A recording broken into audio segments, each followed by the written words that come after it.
What does Iran mean to you? So for me, Iran has always kind of been a second part of my identity because I've grown up in England. But it's always just been this incredible place that I go to see my grandparents, see my family. And it's weird because growing up, obviously, you kind of realize everything that's wrong with the whole system there. But I've always had very fond memories, and I'm hoping that next time I go, I've also got fond memories from that.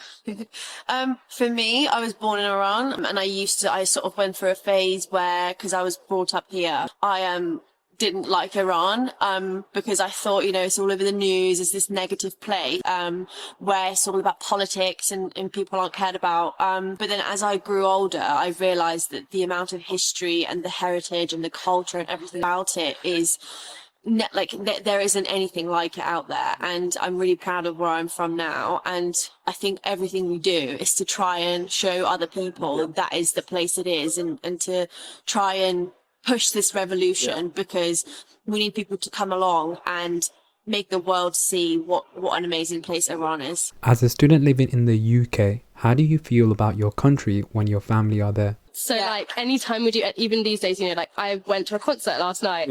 I felt so awful the whole time because I'm like, why am I so privileged to be allowed here to and have do this, that? And what's different from me and a cousin that lives there? I think it's the exact same for me. I think we try to use our privilege as much as we can, and we try to use every single day. We keep up with the news all the time. It's really difficult for us because there isn't too much we can do. We can just amplify voices, and we can post on social media and keep sort of pushing the support and getting media attention as much as possible. But we do feel guilty, but we're going to keep going, and as long as our people are protesting.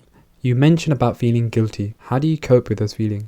I think just having someone to talk to, and kind of having that person know that you shouldn't feel guilty about it. So, there are people who will resent you for having a good time and things, but at the end of the day, you have to accept if you don't use that privilege, then why did your family go through everything? Why did you go everything to move abroad?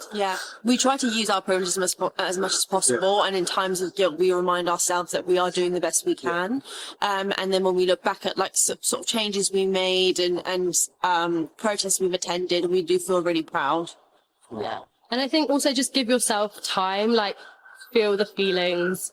Go through the motions of it, because it is a mass mourning period is the way I describe it. So it's difficult. In your own opinion, how could people help each other or show support in a small way? I feel like for me, with my non-Iranian friends, just things like today, just being around, asking a simple question, obviously not asking too much, because sometimes we do just want to escape it and talk about normal things.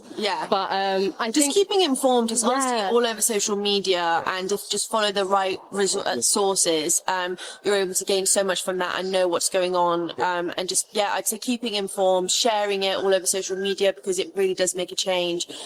Keeping up to date with any protests that are happening in your area, because there is loads going on in the UK as well as the rest of the world at the moment. They're weekly, so just going to those and just writing to your MPs, showing support in that way is really important. As a student living in Bristol, how is the Persian community? We definitely come together when we need to. For protests, we organise protests ourselves. We don't have any backing from the university other than the student union. We do this ourselves. People turn up. It's been really cold today, but everyone turned up and held up the pictures for at least an hour. And we do everything we can. Everyone's always supportive of coming. We come together a lot and gather for different events. Just even if it's just to have tea together, to show that we all support each other. And at times like this, we all have each other's back. So I would say, the Persian society in Bristol is a force to be reckoned with. All of my non-Iranian friends always say it's less of a society, more of a family. So I would class all of the members as close as I find my cousins.